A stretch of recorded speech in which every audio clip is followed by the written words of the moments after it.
Goedemiddag, het is intussen een minuut of 2 over 1. We zitten al een paar uur ver in dag 1 van de Studio Shift van dit jaar. Dag 1 van 2 dagen. En het komende uur gaat, denk ik, bijzonder interessant worden. Het gaat een uur worden om je aandacht wel bij te houden, denk ik ook. Want we gaan switchen naar het Engels zometeen. Dat heeft zijn redenen. Maar het gaat een interessant uur zijn. Het heet Always Day One. En simpel gezegd, het gaat over insights rond hoe tech titans zoals Amazon gaan voor world domination. Om zo maar te zeggen, how the tech titans plan to stay on top forever.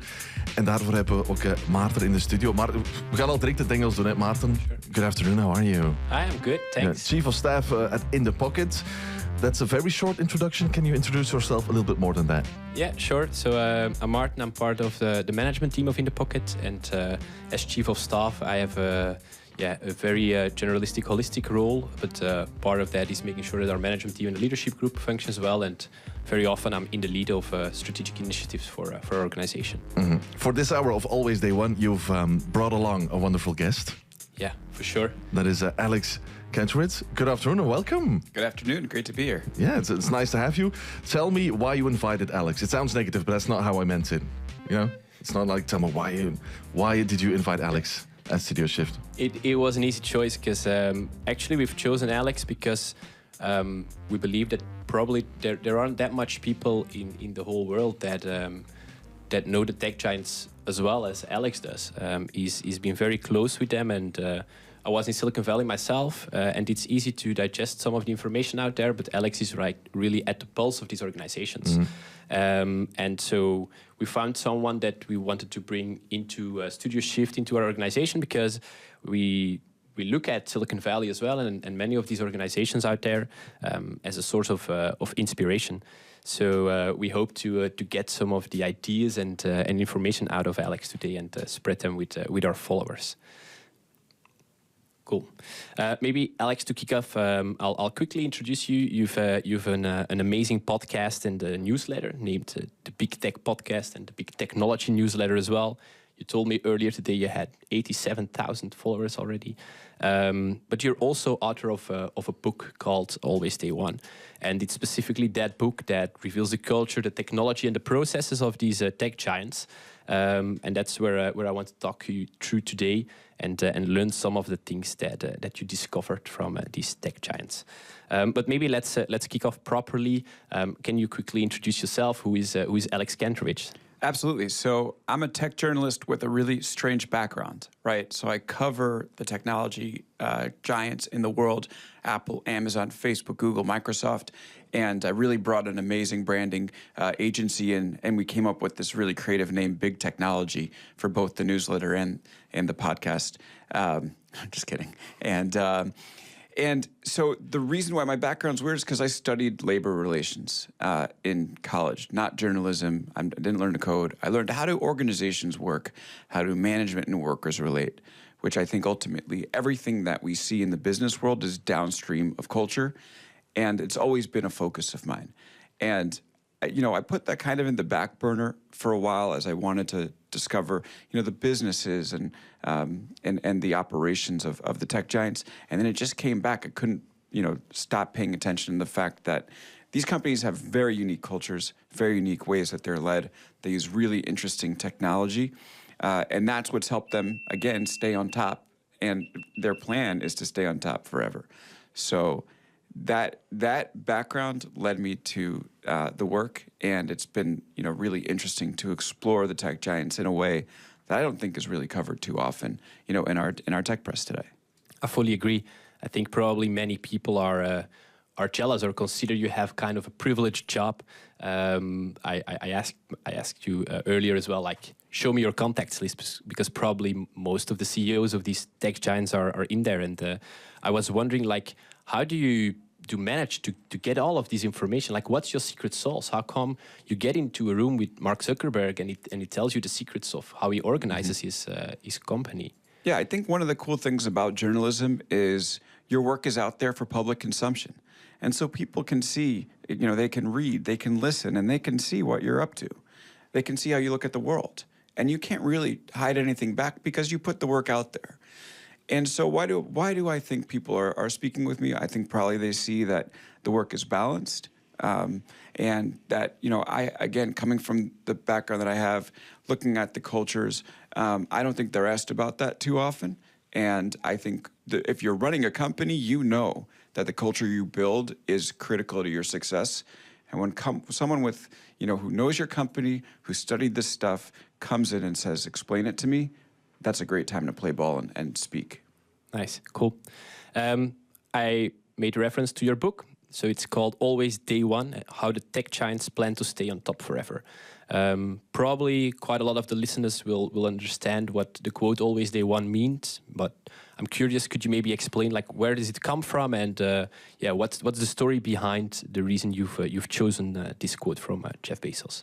Yeah, so Jeff Bezos and Amazon talks always about how it's always day one, and they have day one everywhere. There's the headquarters of the company is called the Day One building. And when I first heard about Always Day One, I had a misconception about it, and I think there's probably a lot of misconceptions about it, which is, people understand that Amazon is this hard-charging company that works their employees to the bone. And so my thought is, when it comes to Always Day One, it's Jeff Bezos telling employees, you better not slack. Don't slack off. Come in as if it's your first day. If you come in and thinking you can coast, you're out. That was my conception of it originally.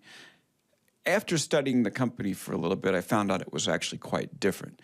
The most important thing about being a company on your first day is that you can come in and build what the market needs without any regard for your legacy business. It's the most amazing place to be, actually, is day one. You think, what are people interested in today, without saying we have to support the thing that's making us the money.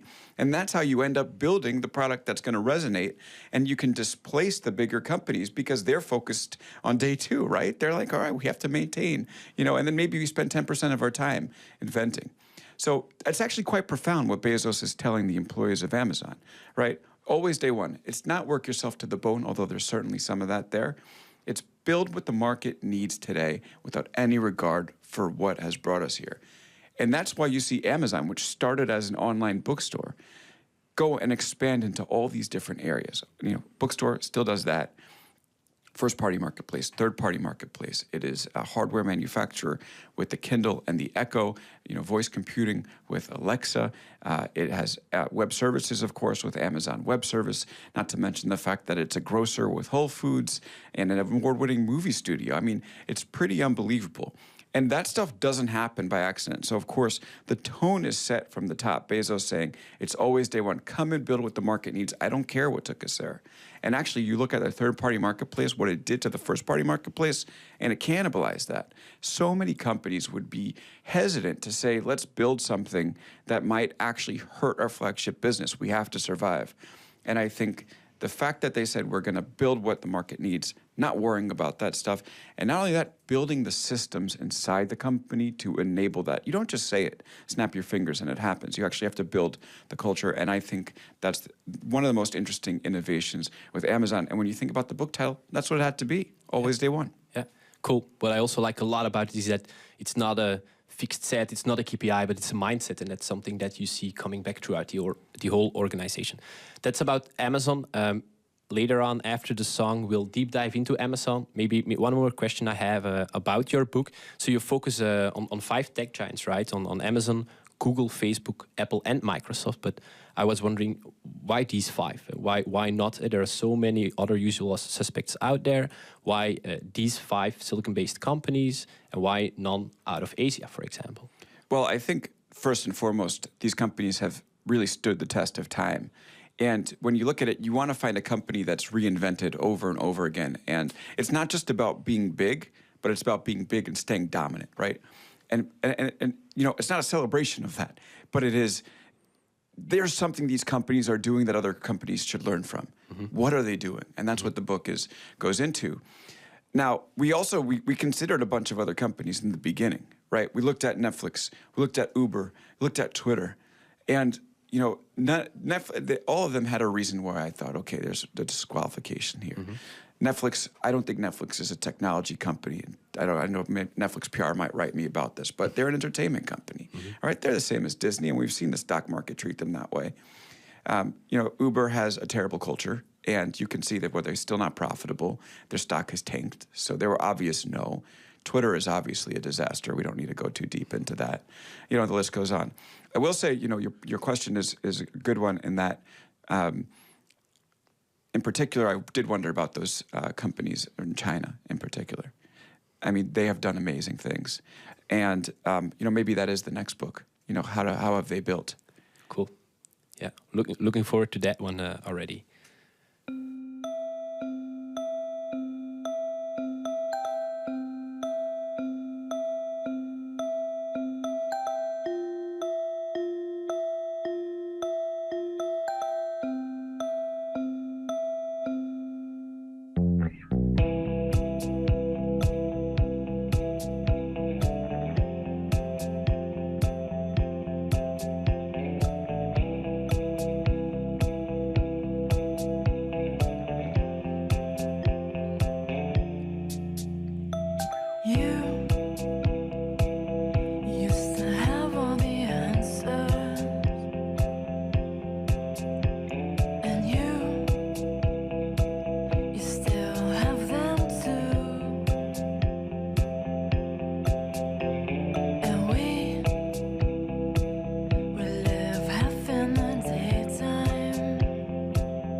Find myself by the sea in another's company. By the sea, wanna go out to the pier.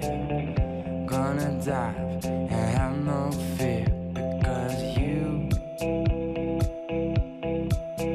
just know,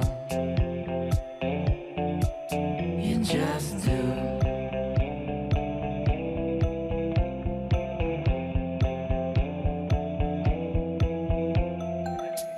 Watch things on VCRs with me and talking about big love. I think we're superstars. You say you think we are the best thing, but you just know, you just do. All right, so right before the song, Alex, we talked about your book, where the title came from. But now I want to deep dive into one of the tech giants you've picked out in the book, and that's Amazon. What you found that sets the company apart is a culture of what you call a culture of invention. And there's a certain moment in time I consider very important, which is June 9, 2004. Probably you remember the moment better than I do, but it's that day that Jeff Bezos banned PowerPoint, right? And from then on, a concept of 6-pagers came to life, and actually I think that was kind of the fuel that built the organization that there is today. But could you maybe talk us through the concept of these 6-pagers, explain what they do, and how you think that is at the core of Amazon's stronghold? Okay, and so this is an important point to make off the bat. We talk about always day one, right? That is the vision at the top. That is the value, right? Come and build today and don't spend time thinking about the legacy. What can we build that the market needs, right? That's a very broad value that you might want to share with folks. But there are structures you need to put in place in order to make that happen. You can't just say, build as if it's your first day and have everybody go off and do it. No, you actually have to build a culture that can enable that. And so what's the most important thing of inventing what the market needs? Well, you need people to come up with ideas for inventions so that you can actually reinvent, right? And there's a misconception that Jeff Bezos has lots of great ideas, right? I give him credit, but there's this misconception that Bezos is this visionary that's come up with every idea that Amazon has, and that his, underlings have just gone ahead and executed for it. Actually, what he's done is built a culture that is meant to circulate the ideas through the company, and no matter where they come from, get them to management in a way that's going to make, give them the ability to actually be created. Let management get this thumbs up and thumbs down. So how do you effectively circulate ideas? How do you make sure that when someone has an idea to build something new, they've thought it through? So you could do it one way, which is PowerPoint. Everybody loves PowerPoint, right? Mm-hmm. And a PowerPoint is good because it's a sales enablement tool, right? You put a bunch of bullets up on the slide. You haven't really thought through exactly what you're going to do, all of the potential pitfalls and victories you might find. And you have it up there on the screen. You have an audience, captive audience in front of you, because that's really what they are. They're captive. And you say, okay, let's talk, about this idea. And then you kind of BS your way through the slide most often, right? Some people actually use it effectively, but when it comes to PowerPoint, most often it's people just saying, I kind of think we'll connect this way. We'll figure that out later. The thing about writing something down as opposed to putting it on a slide is you need to think things through. And I'll say this. I write for a living. It's the most painful thing. It's a terrible decision as a career because it hurts. And the reason why it hurts is you really need to figure out exactly how something works, how ideas connect together. You cannot gloss over that important connective tissue. And when you write something down, you're really going to understand, how it might work when it comes to fruition. And so on that date, Bezos says, we're banning PowerPoint and Amazon. If you have an idea for me, right? Because this company is all going to be about reinventing itself through new ideas. I don't want you to BS. I want to know exactly how it's going to work in your mind and make sure that the connective tissue is there, that you've thought out every scenario. And so instead of saying we're going to PowerPoint, he says, write it down. And what Amazon does, and it still exists till today, is that if you have an idea for a new project, a new initiative, a new invention, you write it down in 6 pages, right? And then you bring it to a meeting. And the beginning of the meeting, it's silent. Everybody sits down with the 6 pages in front of them. You don't have the luxury of talking through and trying to make that salesy presentation. It all has to be there in the document. So sometimes 15 minutes, a half hour, 45 minutes of silence, people reading through your document, making notes. And it has to be well written. No skips, right? You can't skip any logical bridges because everyone's going to see it. And then you call the meeting to action. And then people have a chance to actually comb through the ideas. And it's a way of making sure that the things that Amazon does built, are well thought out, concrete, and have a chance to work. And I happen to think it's fascinating and something that, companies beyond Amazon have been trying, which is pretty cool. I agree. I think it's a super fascinating way of cutting crap out of the organization and focusing on quality and surfacing quality and innovation. Well said. Thanks. It might seem strange as well, right? I mean, such a huge organization pushing the button of, and you call Amazonians even like science fiction writers. Mm-hmm. So it might seem strange that such a huge organization is not filling the stock in warehouses or working on relationships with partners and customers, but actually is overly focused on bringing innovation to the top and writing a content that is detailed to the bone. Like what I read in your book as well is that from time to time there's even fake press releases in it and market studies and fake quotes that have been made up just to like bring that future to life. But how is that feasible that in such an organization everyone's focused on these 6 pages and not doing their job as it might seem from the outside? Yeah, I do love the fake quotes from people. Like this is a fake executive who's saying how much they love the product. Yeah. But it does really put you in the position of the customer because you have to actually write a sentence that seems to make sense. As a customer was saying, and it really makes you think about how the actual people, the end users that might be using it. So I actually really love, those fake press releases. Yeah. Okay, but now to your actual question, which is about how do you actually spend time doing this? Where do they find the time? Great question, because if companies are implementing what I've said up until this point, they will definitely fail, right? The always day one mindset, I'm interested in ideas, okay, that's good. But the key question is where do you find the time? How do you make time for your company to invent. And I really break it down in the book. There's these two different types of work, right? One is idea work. That's anything involved in coming up with new ideas. And the other is execution work, anything involved with supporting existing products. So we've actually gone through a few different evolutions in terms of the ratio of idea work to execution work in companies. The industrial age, all of the work that we were doing, execution work. You had one person at the very beginning of the factory say, all right, we're going to make widgets. And then you'd have a widget factory, right? Everybody would spend their entire day executing, making sure, okay, I'm going to build those widgets, turn those knobs, make sure those dials, stamp the product out, exactly. And that was your day. Then we moved into the knowledge economy in the 70s, where all of a sudden it was, we're making things based off of our knowledge, so worker ideas matter more. The only problem is we spend so much time on execution work in the knowledge economy that we can't really invent so often. And that's why, we've now, and as our economy speeds up, seen the average time on the S&P 500 go from 75 years last century to about 15 years this. Right? It's because you just can't keep up with the pace of invention. You don't have the capacity to build those new things. And this is where I think Amazon has, and many of the tech giants have this key innovation, which is that they're starting to use artificial intelligence to minimize the amount of execution work to make room for idea work, right? So they actually have the systems in place and the technology in place to say, okay, the work that you're doing that's just supporting existing products, we'll automate it. And we're going to put you on what's next. So it's those three things. Mindset, always day one. What does the market need? It doesn't matter what our legacy products are doing. Idea. And then two, how do you get the ideas for what the next thing should be? And then none of that works unless you have the technology solutions to minimize the execution work and make room for those ideas so that a company can build them. And that's what Amazon does very, very well. Cool. You call it robot employees in your book. I like the reference.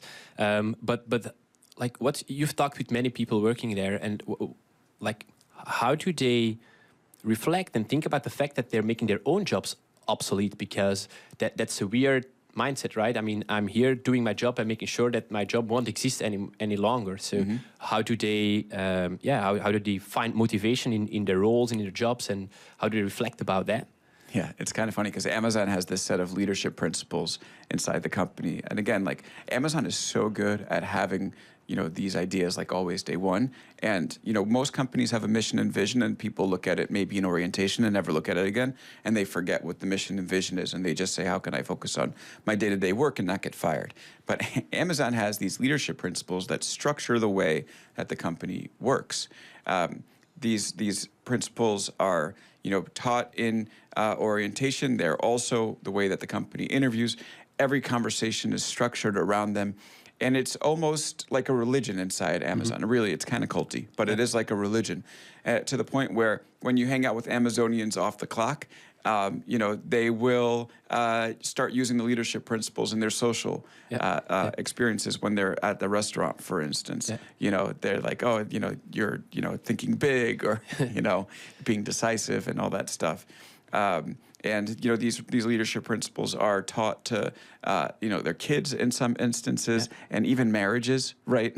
They when Amazon employees marry other Amazon employees, like the leadership principles become part of like working their way through their marriages. Okay, it's a little weird. Okay, but it works very well. And one of these leadership principles, one of the core leadership principles, is invent and simplify. Yeah. Right. And basically it says that if you can simplify something, you should be doing whatever you can to simplify the task so you can invent. Yeah. Right. Actually, I think it's written the wrong way. Right. It's called invent and simplify. I would say simplify and invent. Really, that's how it works inside the company. And I actually put that in the book, and I haven't gotten an angry call from PR. So maybe they will actually flip it, because that's what it's all about. And so you asked, how are these employees enjoying their job if part of their job is to make their job, basically eliminate their job? And I think it really goes to the idea that if you're able to simplify your job, you get to invent, right? And we think about Maslow's hierarchy of needs, right? The very bottom is sustain yourself. And I think most people are in jobs where they're just sustaining themselves. You go to work, you get a paycheck, and then you go home. You're really hitting the bottom. The top of that pyramid in terms of what human needs are is self-actualization, right? Are you actually fulfilling the most of your human potential? If you're just there to do execution work, you're at the bottom. Yeah. If you're there to do inventive work, you're at the top of that pyramid. You're inventing, and after you simplify, and I think for some employees, and that can actually be very exciting. It requires hard work. It requires being okay with change, but when done in the right way, it can put your day-to-day job at that very top of the pyramid. And for a lot of people, that's freaking awesome. Yeah. All right. Cool. You've talked about execution work and about the values, but one of these values is also insist on the highest standards, right? And let's be honest, Amazon has been negatively covered in the press recently and over the past years even. Do you think that some of the recipes for success also made maybe the organization flip over and went too far? How do you look at that? Yeah, I do think they went too far. I think Amazon has had this workaholism culture. Yeah. Right now, some of it is people actually are obsessed with the ideas they're building and they're willing to work nights and weekends for it. But again, they also started as a retail business, right? It's terrible. We a lot of people like shopping on Thanksgiving, right? Or that's U.S. holiday, right? But you like shopping around the holiday times. The retail needs to stay up. Because if it breaks during the holiday time, those are big, days of shopping that just go offline. You can't really take vacation during that. And so, I had one employee, ex-employee, who told me that when he went to Amazon, he told his wife and kids, "All right, Daddy's going to war." They just didn't see them on holidays for the time that he worked there. So, but on one hand, it's necessary so you can understand, how the seed of that is important. For a company. However, they took it too far. There's no doubt about it. Amazon definitely took it too far. Yep. And there has been some grappling within the company, to try to pull it back a little bit. But, it's something that I think Amazon will perpetually deal with. And that's why you see a lot of employees who are there for, a year and leave, and a lot of employees who are there for 10, 15 years, and not a lot of employees in the middle. Because either you wash out or you fall in love with it and you say the sacrifice is worth it. All right, cool. Thanks. It's incredible hearing you both talk about everything. I think you could go on until 8 p.m. tonight, probably, if I let you both. For sure. But we've got a lot of stuff to get through before 2 o'clock. The first is a song that you picked, Maarten. Sure. A couple of minutes of music. What song is it? Lovebirds, I assume, yeah. It's a song that I got to know through my friends, and actually it reminds me of a festival in the south of France, in Sète, Worldwide Festival, where they played this song at 4 or 5 p.m.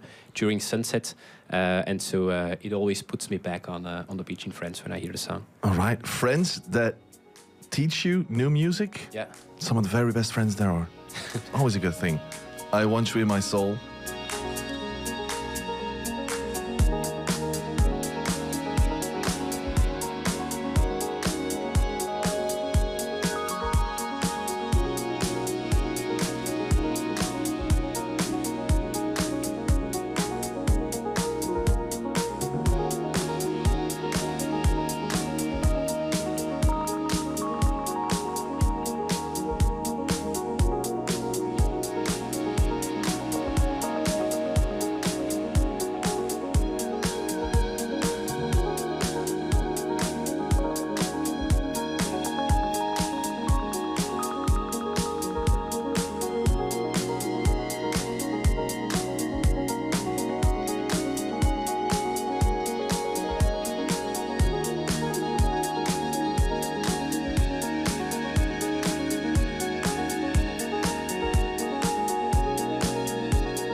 Something we can barely see.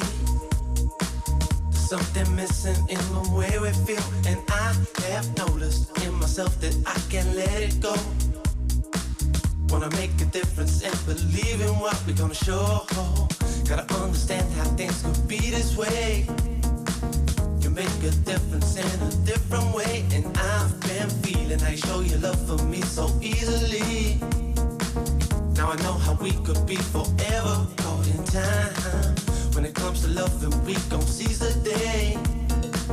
Never knew that we could ever be this way, 'cause I've been searching deep within and out of every door. Now I know this feeling, I won't ever let you down, no. So give me something, I can feel it in my soul. When it comes to loving you, I lose my self-control. Always knew that this was it and you're gonna be the last. Now we see the future coming, we can't forget the past. Looking back, I know we've had to get on true. When it really mattered, it was there for me and you. Now our world is changing, we got to see what we're gonna do.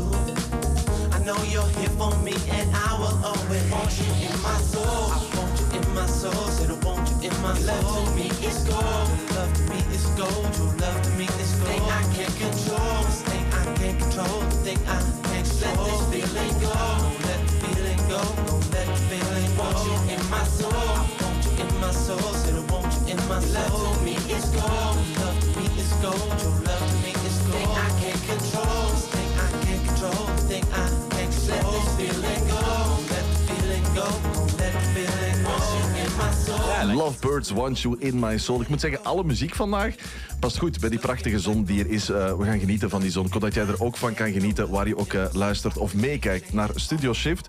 Waarin we in dit uur gewoon weer direct verder gaan induiken, Maarten, in alles waar we al over bezig waren. Want we hebben geen tijd te verliezen eigenlijk. All right, cool. Thanks, Bert.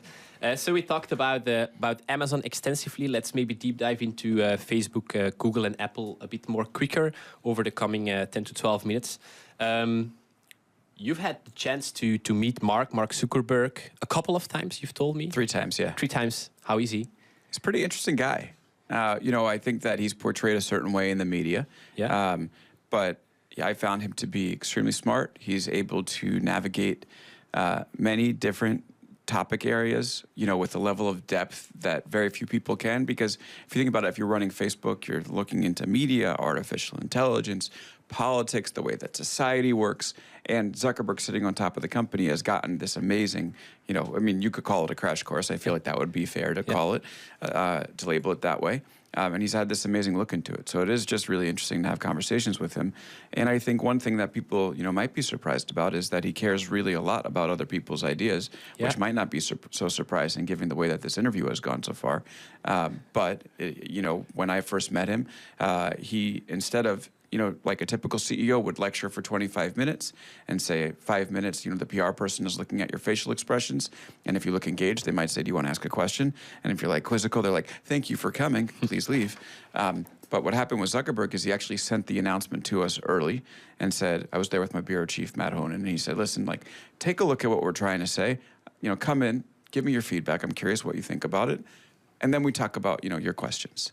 And I've never really seen CEOs do that before, but Zuckerberg did, which, if you think about the context of what we talked about, the interest in different ideas, the interest in, being able to, get out of the places that you might be stuck and the typical way of doing business, you can see why Facebook, in the most difficult place to innovate in tech and stay relevant in tech, which is social media, has stayed relevant for so long. Cool. And that's something that's super interesting in your book as well, like that feedback culture, which originates from Mark himself, but is actually, really lived throughout the organization. It's fair to say probably that somewhere along the way, some things missed as well in that feedback culture, right? Like they've been in bad press coverage, but we also know what went wrong with the elections in 2016. So could you maybe pinpoint what was missing in that feedback culture from Facebook? Absolutely. So a feedback culture is amazing, right? It just depends on who you listen to, right? And so I think through the years, Facebook and Zuckerberg has listened to techno-optimists, people who believe in technology's power for good. Yeah. There was always this belief that if you connected people, that was a de facto good thing for the world, and Facebook's executives have written about that. And that enabled them to reinvent over and over, to, go from desktop to mobile, and, think about ways to go from, friends and family to a, broader news feed. And of course, they're starting to deal with the fallout of that, today. But unfortunately, what happened was the company did not listen to a lot of people with negative views of technology, or more, precisely, people who were skeptical about where these products could lead. And they missed those total blind spots. And that's where you start to see some of the devastating impacts of, what the Facebook product could do to societies. And it really optimizes for a lot of negative type of emotion and outrage. And, over time, they've brought some of those people in. But I think that that's definitely still, a work in progress. Yeah, cool. Last year, I think it was October 21, the company changed its name to Meta, right? You address the last couple of pages in your book on the chapter on the next reinvention of Facebook. But like, what does the future hold for Meta and the metaverse in general? Like, you're so close to this organization. Like, what do you think we should expect from Meta in the near future? Well, it's interesting. The metaverse reinvention, Facebook's push into the metaverse, a lot of people think it's about, their belief that virtual reality is going to be the next big format. And yes, of course, there's a belief there, but there's also like this it's a wish. It's a dream for them. And here's why. Facebook has always lived as a website in someone else's browser, as an app inside someone else's phone.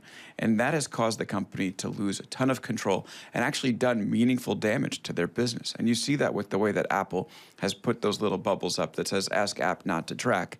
That's really destroyed Facebook's ability to measure whether their ads are working. And the company says it's going to be a $10 billion hit this year alone, right? That's massive. And when it comes to virtual reality, if you build your operating system, you exist outside of the confines of those other companies, and you start to control your destiny. And I think when I was with Zuckerberg, I saw that interest in saying, we want to have our own operating system. And he starts telling me a little bit about the ways that he believes that current operating systems don't do justice to the human experience. So here's one example. When you want to hang out with someone, you pick the person you want to hang out with first, and then the activity. Hey, let's hang out Tuesday. What should we do? On the phone, it's not a social experience at all. You pick the activity. I want to open Facebook, then the person.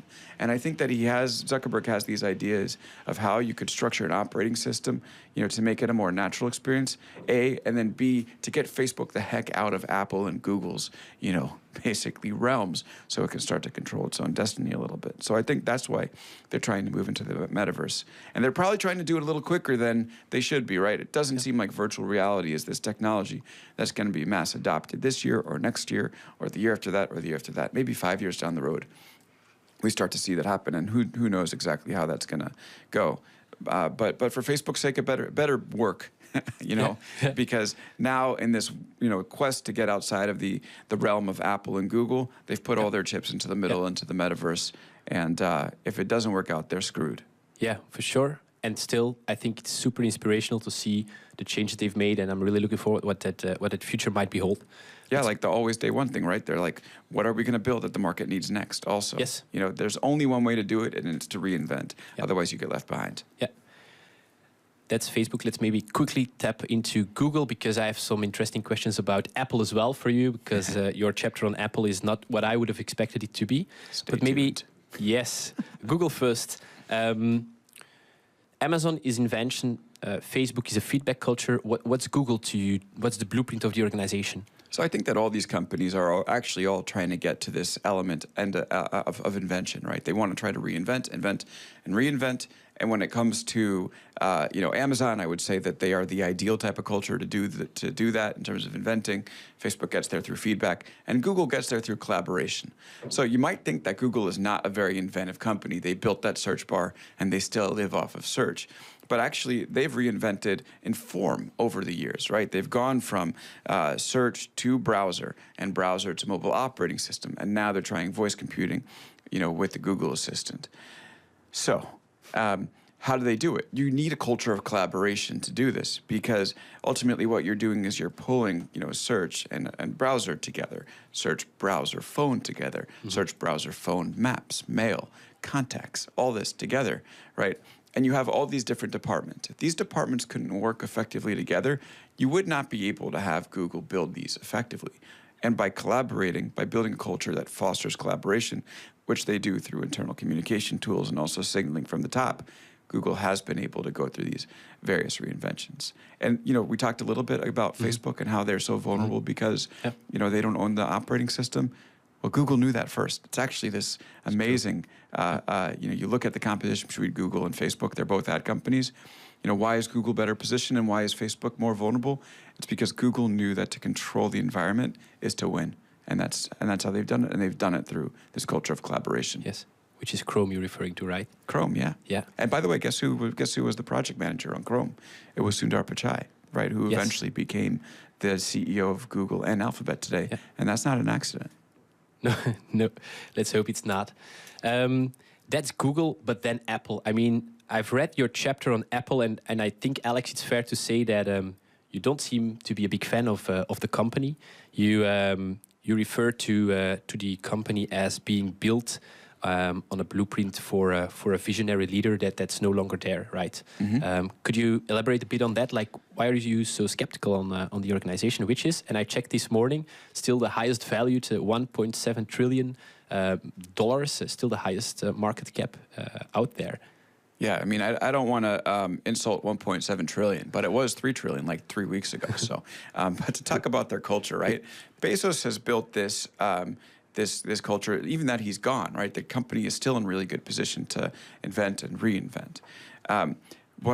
Because again, he cared about what other people think. Apple was built to take Steve Jobs' ideas and bring them into action. And it's actually a testament to like the generational genius of Steve Jobs that they were able to do that. I mean, it's unbelievable. Now, unfortunately, Jobs is gone. And so what do you have? You have a culture that's a culture of refinement, not one of invention. And so actually, I think since Steve Jobs has died, Apple has just been refining his ideas. And when they try to come up with new ones, they fail.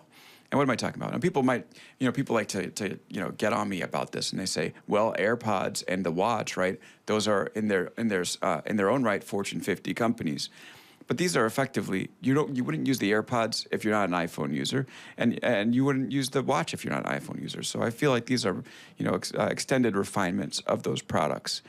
And so the fact is that we've talked throughout this entire last 40 minutes about what it takes to invent. What do you need? The mindset that we have, what got us here today, might not be what gets us there tomorrow. You need a culture that lets ideas circulate. You need technology that makes room for those ideas. Apple has none of that. Apple says what got us here today, the iPhone, is going to get us to tomorrow, right? The company is an iPhone company. And again, those refinements I talk about are all about iPhone, right?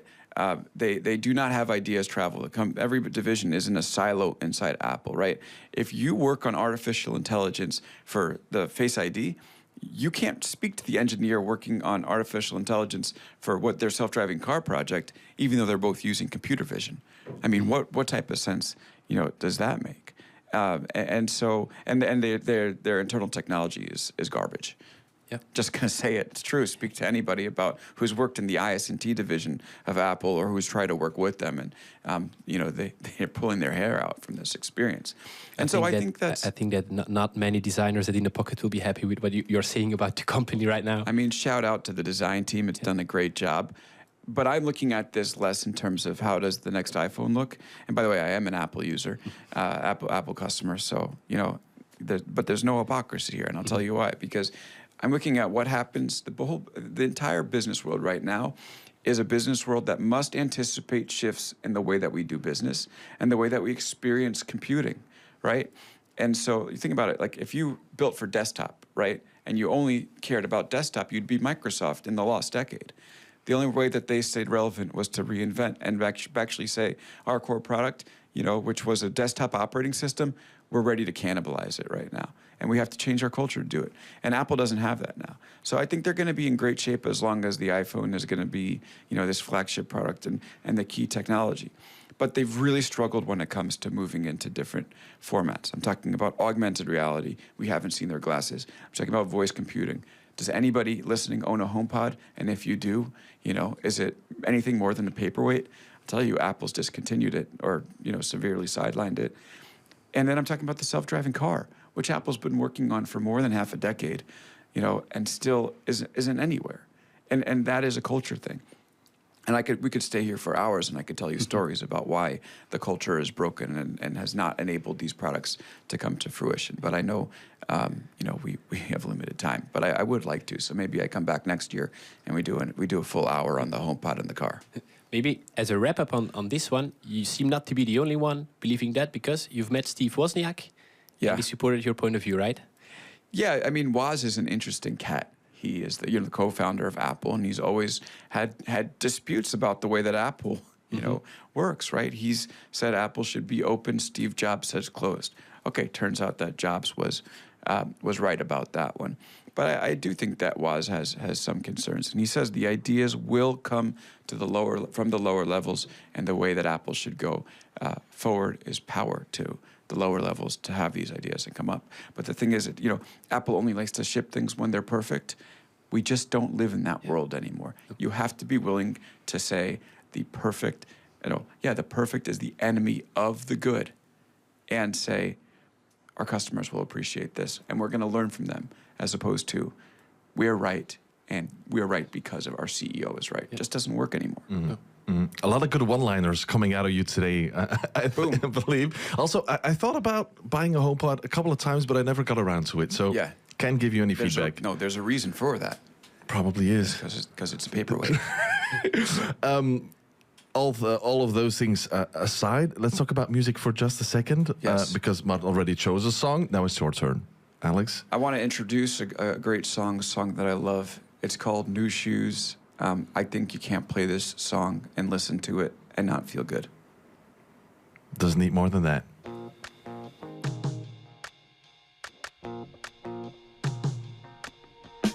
Woke up cold one Tuesday. I'm looking tired and feeling quite sick. I felt like there was something missing in my day-to-day life. So I quickly opened the wardrobe, pulled out some jeans and a t-shirt that seemed clean, topped it off with a pair of old shoes that were ripped around the seams. And I thought, these shoes just don't suit me. Hey, I put some new shoes on and suddenly everything's right. I said, hey, I put some new shoes on and everybody's smiling. It's so inviting. No short on money but long on time. Slowly strolling in the sweet sunshine, and I'm running late and I don't need an excuse, 'cause I'm wearing my brand new shoes. Woke up late one Thursday and I'm seeing stars as I'm rubbing my eyes, and I felt like there were 2 days missing as I focused on the time. Then I made my way to the kitchen, but I had to stop from the shock of what I found. A room full of all of my friends, all dancing round and round. And I thought, hello new shoes, bye-bye blues. Hey, I put some new shoes on and suddenly everything is right. I said, hey, I put some new shoes on and everybody's smiling. It's so inviting. No short on money but long on time. Slowly strolling in the sweet sunshine, and I'm running late and I don't need an excuse, 'cause I'm wearing my brand new shoes.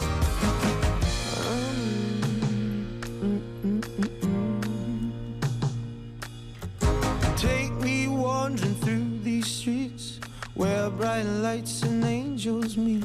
Stone to stone they take me on. I'm walking till the break of dawn. Take me wandering through these streets where bright lights and angels meet. Stone to stone they take me on. I'm walking till the break of dawn. Hey, I put some new shoes on and suddenly everything is right. I said, hey, I put some new shoes on and everybody's smiling. It's so inviting. No short on money but long on time. Slowly strolling in the sweet sunshine, and I'm running late and I don't need an excuse, 'cause I'm wearing my brand new shoes.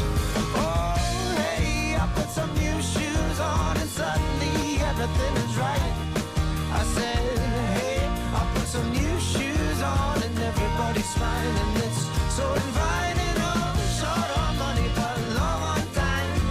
Slowly strolling in the sweet sunshine, and I'm running late and I don't need an excuse, 'cause I'm wearing my brand new shoes. Ik voel me inderdaad goed nu. I feel good after this song. I was about to say, Bert, I mean, are we not all uplifted after listening to that? Absolutely. I feel but awesome. I do have some sad news. Well, sad news. Sadly, time is running out, so we're going to have to wrap it up a little bit. Okay, cool. Well, maybe let's introduce a lightning round. I have 4 questions for you, and we'll go in a speed pace through them. First of all, from what I understand, the collaboration culture at Google is its true DNA, what makes the company stand apart. But how is the remote and the COVID crisis impacting that collaboration culture? Well, Google's collaboration culture is actually built for the internet, right? All of the things, the collaboration tools I'm talking about, the Google email, well, I'll give a few. The Google email list, the internal questions and answers, the open Google Drives, which is all stuff that I go into in the book. You know, that was built for, it was built digitally, which means it's perfect for remote work. So actually, I think Google's culture will not be hurt too much by remote work, but that's, predicated on the belief, if you believe it, that remote work won't hurt culture. And I have to say, I am skeptical of that. I think that, some hybrid is good, but it's really tough to build company culture if everybody is at home. Fully agree on that one. Second question. I'm going to get angry emails. Second question. I think it's fair to say that much of the secret sauce of the tech giants has been decoded, right? I mean, your book is the best example of that. Many organizations use it. When I look at In the Pocket, I saw so many cases coming back in how to reorganize our organization, how our governance looks like. And yet still at schools and universities, people are not taught about these principles. What's wrong? Well, I think that I wrote this book not for the tech giants. I mean, if they want to read it, they can read it. But this is for everybody else to learn from their systems. And as I wrote it, I really started to really believe, and I still believe this now, that this stuff can most benefit government, nonprofits, education systems, who need this sort of culture and inventive mindset in order to better achieve their missions. Right? We need these companies and these organizations, to be successful, to better lift up society. And, I worked for the government for 2 years at the start of my career. And let me tell you something. I mean, if the government worked on being more efficient and being more inventive, as opposed to what it exists now, which is, unfortunately very bureaucratic and operating out of position of fear, we'd be much better off. They'd be better off. The employees would like it more, and our society could benefit a lot too. Cool. Let's hope they tuned in over the past. Oh, hour. and I actually did a talk to a government agency. Yeah. And I could just see it was awesome. It was so fulfilling to be able to speak with them. Yeah. So I could elaborate on that topic for more than an hour on why we are not in favor of what's going on. All right, we come back in 2024. We'll do that one after the album. For sure, yes. Third one, we're still in a health crisis, right? I mean, and there's war in Ukraine, weird things going on in China and North Korea, an economical crisis probably in Europe and US ahead of us. What do you think all of these ingredients of this toxic cocktail will entail for the tech giants? Well, it's going to be hard for the entire economy, right? We have the S&P 500 down something like 25, 27% on the year, and Jamie Dimon just said that it could easily go down another 20%. That's a disaster. And what that does is it causes companies to focus on their flagship and focus less on inventing, right? And so I think you could see, something interesting happen with the tech giants, right? Which is that they will initially be, offensive in order to try to wipe out some smaller companies that are challenging them. But might not be strong enough, might not have, be printing enough money to survive this. So it might actually look good in the short run, but in the long run, they're going to start killing some of their experimental projects, right? Yeah. Some of those things that got money because, hey, why not? They're going to go out the window. Yes. And when that happens, the door is open for competitors to try to, take them out. And then in terms of the other things, COVID and the wars that we're seeing, man, I hope we get out of them as soon as possible because they're extremely concerning. And, that's going to be a much bigger problem for the tech than just the tech giants if they get worse. Yeah. All right. Last question about a guy in a company we haven't talked about yet, but is Elon going to acquire Twitter, yes or no? Oh, yes or no? Both. I do feel like this entire. I mean, I've been writing on it and trying to figure out what's going on, reading between the lines, and I do feel like this whole process has has caused me to question my sanity at least 17 times a day since the beginning, and. I did this interview with someone who covers the Delaware Chancery Court, the business court, where this case is playing out, talking about the rules. The judge is very interesting, the one that's overseeing it. It seems like the law will force Musk to buy this company. That's my general thought on it. He did say, "I'm ready to play ball. I'm ready to buy it."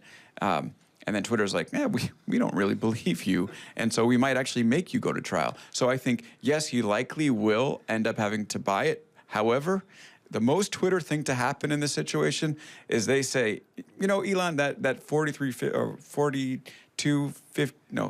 there's a 420, 5420 that you want to pay per share. We don't trust that you're going to do this, so we're going to take you to court, and then Twitter brings him to court and just loses on a technicality. It's the most Twitter thing to happen, right? Yeah. Cool. Alex, thank you so much for passing by. You flew in on Saturday from the US, so thank you very much. It was an inspirational conversation. I loved your book as well. I would recommend anyone to buy it and read through it. Thank you very much. Thank you. Pleasure to be here with you guys.